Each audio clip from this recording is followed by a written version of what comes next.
Tüccar sinar nabendi var, jevnakin ev babu Kur'an. Tüccar sinar nabendi var, jevnakin ev babu Kur'an. Khuyna be av hammi kurdin, cewine ev khuşku bira. Khuyna be av hammi kurdin, cewine ev khuşku bira. Hey sinor bira dişle be herke Ahmed be behevler. Bira dişle be herke mane Ahmed be behevler. Libena vekçe mayinan ava bikin mizgeftu der. Linava vekçe mayinan ava bikin Dicle Sinor.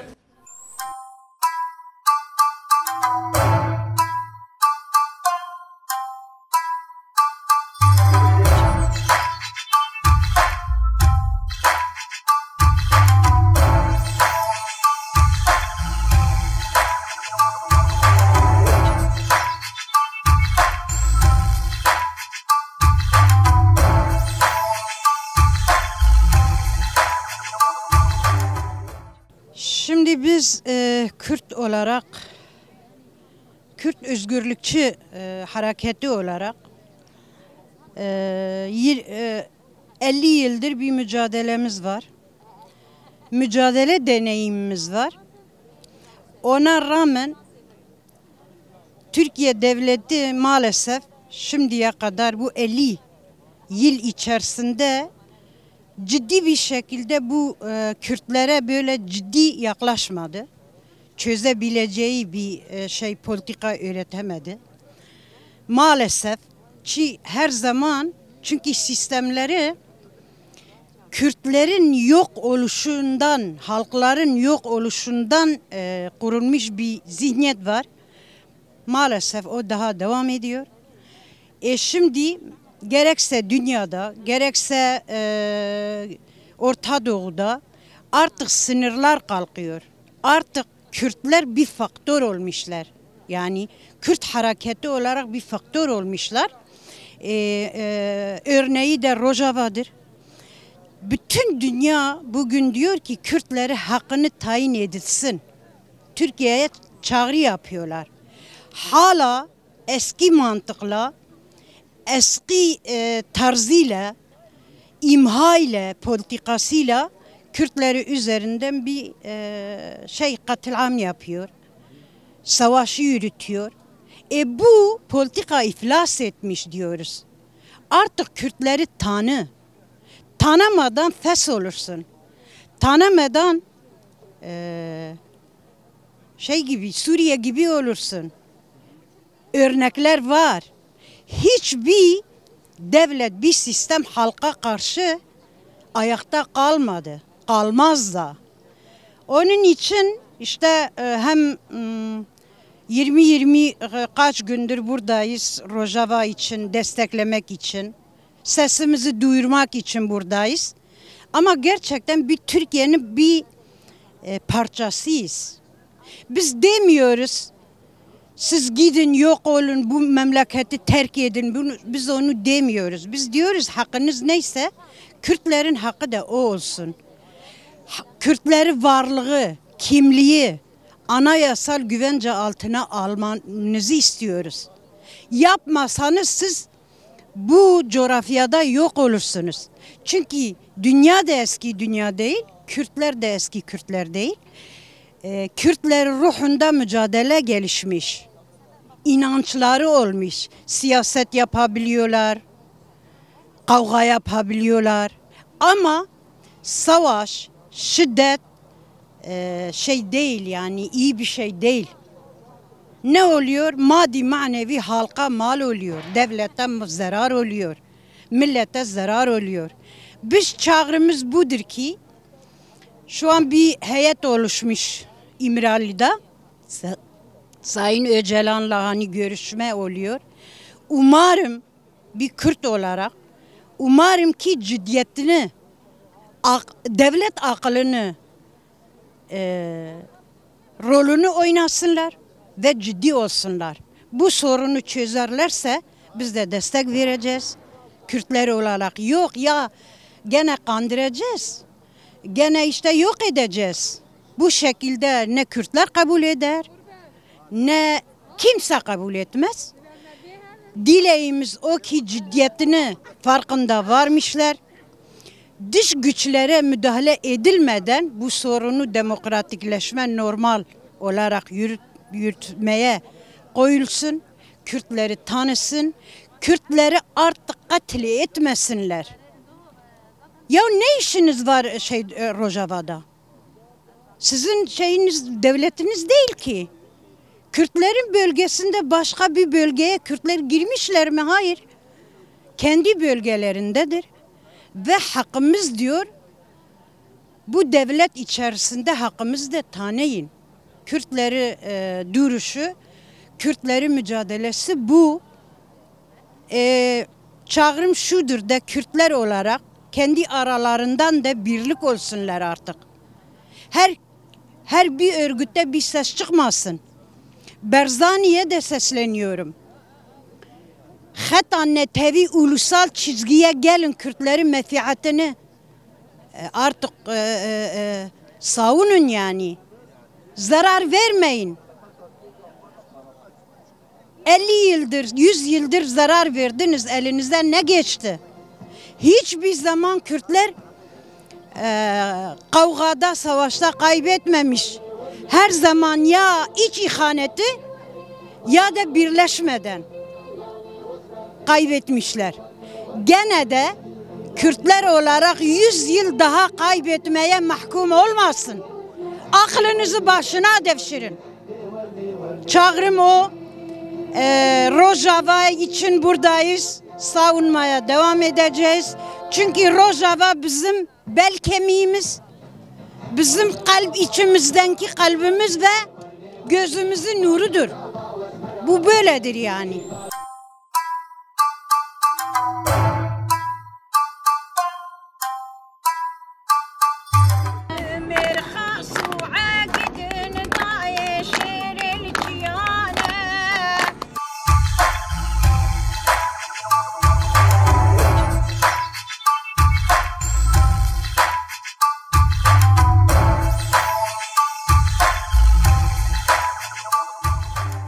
Bu nöbet eylemimizin temel amacı zaten Rojava'ya dönük saldırılardır. Çünkü Rojava'ya dönük saldırılar aslında Kürt kimliğine olan statüye saldırılardır. Ve bu statüye tahammülsüzlüktür. Kürtlerin zaten statü sorunu yoktur. Ama bu statüsünü koruma, bunun geleceğini teminat altına alma, demokrasi ve siyasal demokratik kararların oluşmasındaki kimi sıkıntılar var, temel sıkıntılar var. Bugün de kısa bir sürede Orta Doğu'da değişen siyasi dengeler zaten göz önünde bunlardır. Orta Doğu'daki de bu gelişmeler aslında ulus devletin çöküşüdür. Yani bitişidir. Ulus devletler miladını doldurdu yani. Bütün iktidarların da bunu görmesi gerekiyor. Kürtler de bugün Orta Doğu'da aslında statüsünü korumak için bir mücadele veriyor. Bu mücadele 50 yıldır devam ediyor Orta Doğu'da. 50 yıl sonucunda da Rojava'da da daha birkaç yıl öncesinde kimliksiz bir halk olan Kürtler bugün Orta Doğu'da aslında siyaset yapma, diplomasi yapma ve kendi özgür yaşamını, komünel yaşamını bütün dünyaya da örnek olabilecek bir sistem yaratma durumu vardır, bir yaşam vardır. O bu yaşama olan tahammülsüzlük karşısında biz de bu amaçla buradayız. Bu yaşamın tahammül edilmesi gerekiyor. Bu yaşamın aslında bütün halklara da kardeşlik, barış ve demokrasi getireceğini de herkesin iyi bilmesi gerekiyor. Buna dönük saldırılar oldukça yine demokrasiyi savunacağız, yine kardeşliği savunacağız, yine barışı savunacağız. 27. günde buradayız. Bu nöbet eylemimiz devam edecektir. Ta ki orada hakların bütün kardeşliği, barışı ve demokrasiyi güvence altına alınana kadar Bu devam edecektir. Çünkü Orta Doğu'daki gelişen daha çok cihadist ve muhafazakar kimi grup ve etki kimlik üzerinde gelişen siyaset aslında Orta Doğu halkları için bir zarardır. Bunu görmek gerekiyor. Orta Doğu'da halklar bin yıllardır barış ve kardeşlik için yaşamıştır. Şu anda da nöbet tuttuğumuz yerde bile aynı yerde komşu bir şekilde aynı avlu içerisinde aynı arazi üzerinde Zeynel Abidin ile Mor Yakup yan yanadır. Yani bunu görmek lazım. Bu aslında halkların geleceği için, kültürel kimliği için bir güvencedir. Kürtler de bunun şu anda bütün Orta Doğu'da, dünyada hatta başta kadın öncülüğünde gelişen bir yaşam vardır ve bu yaşam da tamamen demokratik ve komünal bir yaşamdır, özgürlükçü bir yaşamdır, ekolojik bir yaşamdır. Biz bunu savunuyoruz, bunu savunmaya da devam edeceğiz. Çünkü bu Orta Doğu'daki gelişen siyasi dengeler aslında halklar için aynı zamanda bir tehlike de arz ediyor. Çünkü dünyanın dört bir yanında ne olduğu belirsiz kimi çete ve ideolojik kimi gruplar etrafında gelişen saldırılar aslında bütün haklar için tehlike oluşuyor. Türkiye'deki de MHP, AKP iktidarı da bunu görmesi gerekiyor. Biz burada demokrasiyi, barış ve kardeşliği savunmaya devam edeceğiz.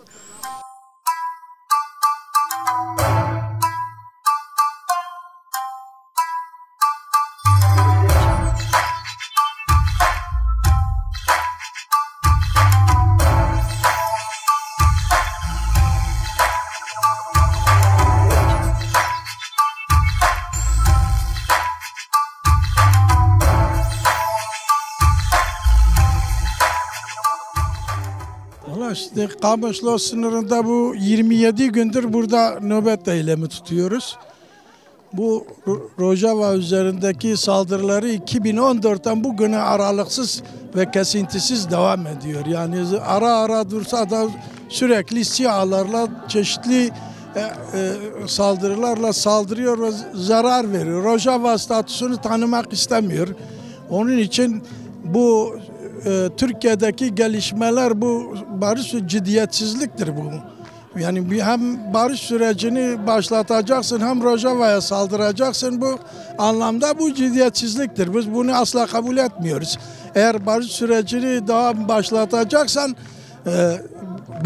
ciddi bir adım atması gerekiyor. Bu yüzden de bu atmıyor. Yani bizi Kürtleri, her dört parçadaki Kürtleri kandırmak istiyor. Bu süreçte bu 100. yılda gene Lozan gibi bir şekliyle aldatıp hayata geçirmek istiyor. Kürtleri statüsüz bırakmak istiyorlar. Bu yüzden biz bunu asla kabul etmiyoruz.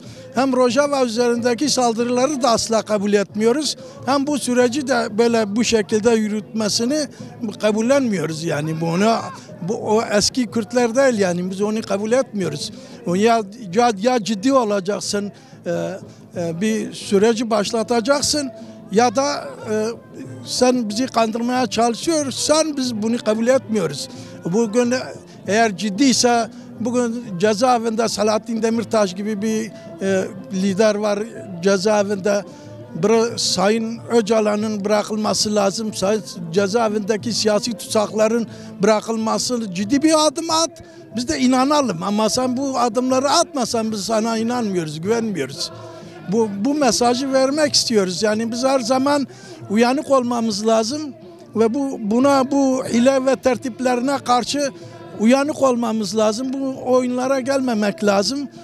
Bu yüzden biz hem Rojava üzerindeki saldırıları hem diğer Bakur Kürdistan'ındaki üzerindeki baskılarını kabul etmiyoruz ve bunlara karşı her daim ayakta olacağız. Bu mücadele devam edecektir. Biz demokrasi getirene kadar, Kürtlere statü tanıyana kadar mücadele devam edecektir yani.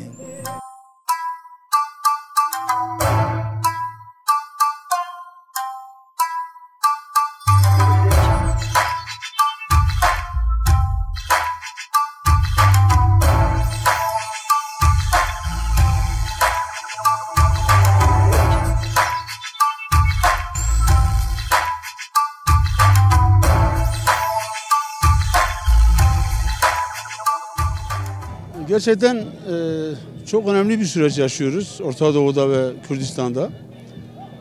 Bir yandan İsrail'in Gazze'de yaptığı şeyler, Suriye hükümetinin alaşağı edilmesi, Türkiye hükümetinin Sayın Öcalan'la görüşme çabaları, bunların hepsini yan yana getirdiğimizde hakikaten önemli bir süreç yaşıyoruz. Yalnız bu sürece ters düşecek işlemler de görüyoruz. Yani hepimizin gördüğü gibi gazetecilerimiz İHA'larla, SİHA'larla katlediliyorlar. Cenazeleri kaç gündür isteniyor, verilmiyor. Milletvekillerimiz hudut kapısında cenaze beklemek durumundalar. Süreçlerle hiç bağdaşmayan, yani Sayın Bahçeli'nin ve Sayın Erdoğan'ın söyledikleriyle hiç bağdaşmayan işlemler oluyor. Buradaki nöbeti 26 gündür tutmamızın sebebini biliyorsunuz. Rojava'da bugün Kürt halkı büyük bir tehditle karşı karşıya. Çetelerin ve Türk devleti içerisindeki bazı eskiden Şahin diyorduk da şimdi başka bir şey demek lazım. Bunların işbirliğiyle bu süreçlerin bombalanması, tarumar edilmesi isteniyor. Haliyle biz buna karşı burada bir nöbetteyiz. Bu ve bunun gibi ne kadar yanlış varsa hepsinin karşısında halkımız kendini organize etmiş durumda, duruşunu belli etmiş durumda.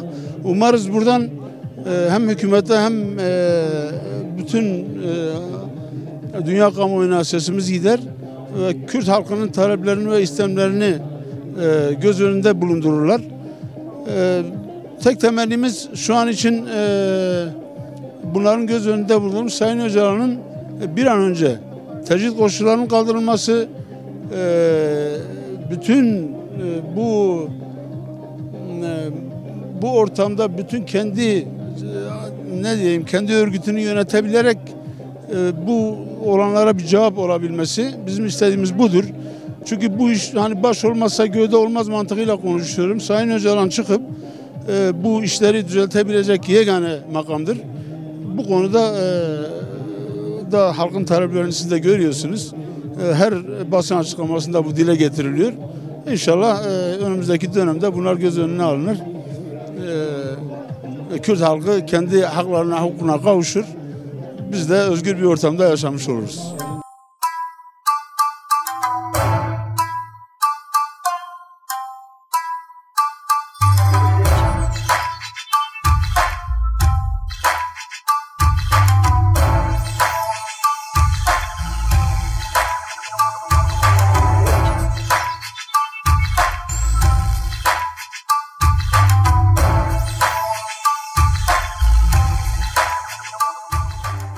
Yani ben bugünkü hükümetle ve muhalefetle bir şey çıkacağına inanmıyorum. Çünkü berber aynası gibi oynuyorlar.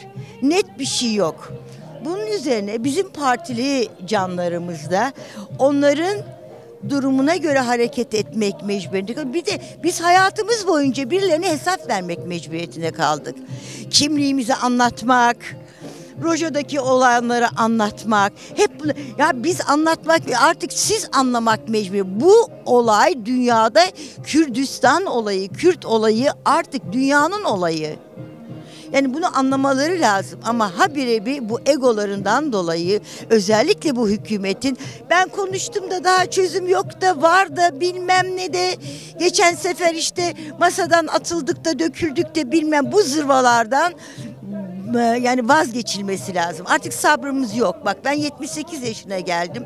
78 yaşından beri Ape Musa'nın tabii evladı olarak bu işlerin içindeyim. Artık sabrım kalmadı benim. Yani bu HTŞ diye bir şey çıktı. Zebani'nin dik alası. Alevileri öldürüyor.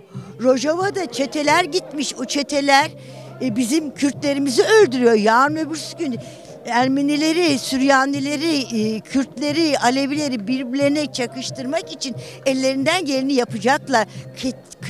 Katiyen inanmıyorum. İnanmıyorum yani. Her şey çok güzel. Neredeyse bu HTŞ'e geldiğinden itibaren bir de milli bayramımız olacak neredeyse.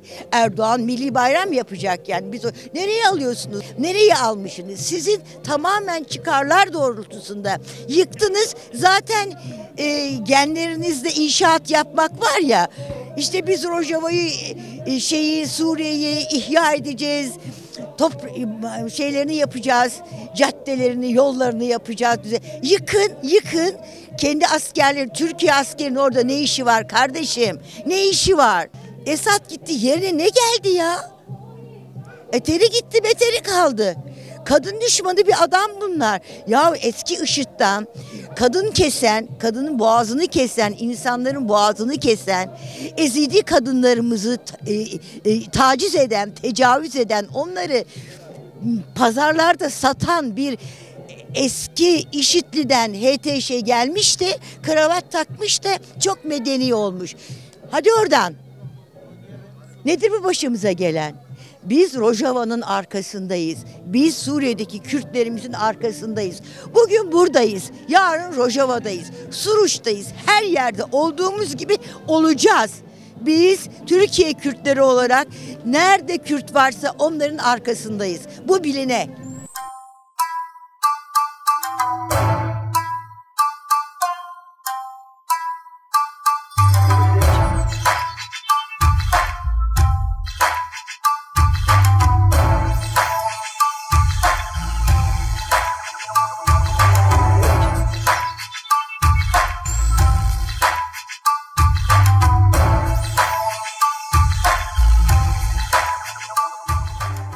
Valla burada amacımız, çağrımız bu savaşın durması, bu Rojava'daki çetelerin durması. Türkiye 50 yıldır herkes biliyor.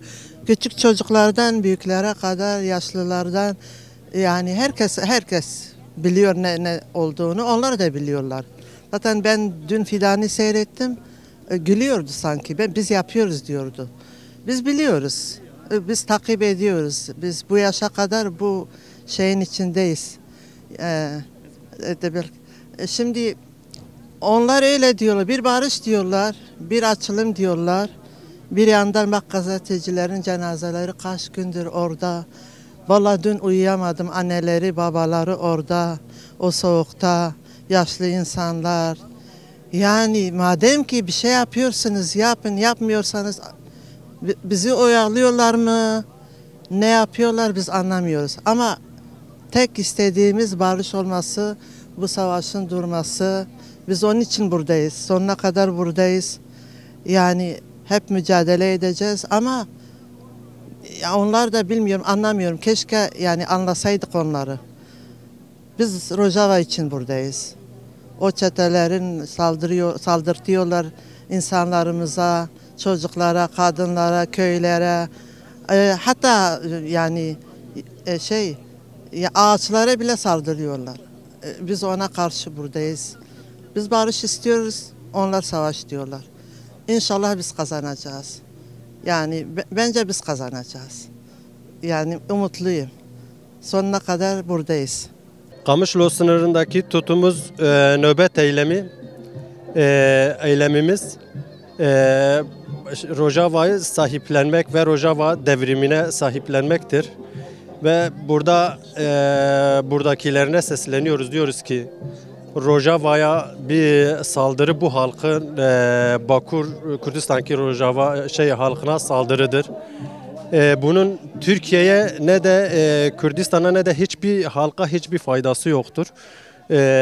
Zarardan başka bir de gözyaşı, annelerin gözyaşından başka hiçbir şey yoktur. Çağrımızdır bu tür saldırılar ve bu tür kardeşlikten bahsediyorlar. Bu kardeşliğe zarar veren saldırılardır. Bu tür yanlışlardan dönmelerini istiyoruz. Yani bu süreçte inan ki tamam mı? Yani Hakan Fidan'a baktığınız zaman, Erdoğan'a baktığınız zaman tamam mı? Yaptığı açıklamalarla tamam mı? Yani bana bir güven vermiyor. Bana yani bir şey görüyorum. Yani bir ikiyüzlülük var burada. Onun için tamam. Yani bu süreçte biz pozitif bakmak istiyoruz ama yani yaptığı eylemlerle, pratiklerle söylemler arasında büyük fark var. Bugün örnek 2 tane gazeteci arkadaşımızın şehit edilmesiyle bugün bir cenaze işlemine dahi izin vermiyorlar, tamam mı? Bu nasıl kardeşliktir? Bu nasıl olacak? Ben onu anlamadım. Yani bu sürece biz Kürtler olarak pozitif bakmak istiyoruz, tamam mı? Çünkü ezilen halklar devamlı barış istiyor. Egemen güçler devamlı savaş istiyor. Biz pozitif bakmak istiyoruz ama bize bir umut vermiyor inan ki.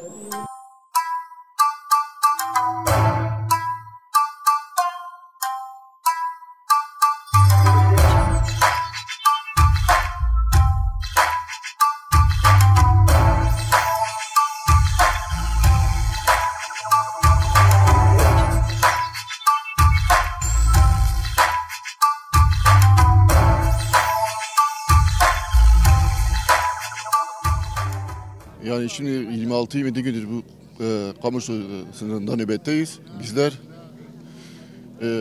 Rojava'daki kardeşlerimize bu destek amaçlı kaç gündür buradayız. Yani süreç şimdi iktidar bence büyük bir hesaplama yapması lazım ki yani insanlığın hakkını savunan, çocukların hakkını savunan, kadının hakkını savunan kişilerden mi yana olacak? Yoksa öte yandan katil IŞİD gibi, barbarlar gibi, HTŞ gibi kötü örgütlerin milletin, insanın yokluğunu hatta insanlığını bitiren kişilerden mi yana olacak? Bence bunun hesaplamasını çok iyi yapmalı. Yani sistem kendi sınırında katil bir örgüt değil, insanın haklarını savunan bir sınır arkadaşı, sınır dostluğu yapması lazım. Öte yandan bir süreç var. O süreci kesinlikle o süreç içerisinde insanlar buna kulak vermeli, aydınlar buna kulak vermeli, sosyal medya kesinlikle insanlara haklar buna kulak vermeli, diğer sanat camiası buna kulak vermeli. Bu süreci insanlık için çok önemli bir süreçtir. Çok iyi bir şekilde ilerlemesi lazım ki 2014'teki süreçteki gibi olmaması lazım. Süreç tıkanmaması lazım. Herkesin barışa, dostluğa, kardeşliğe ihtiyacı vardır.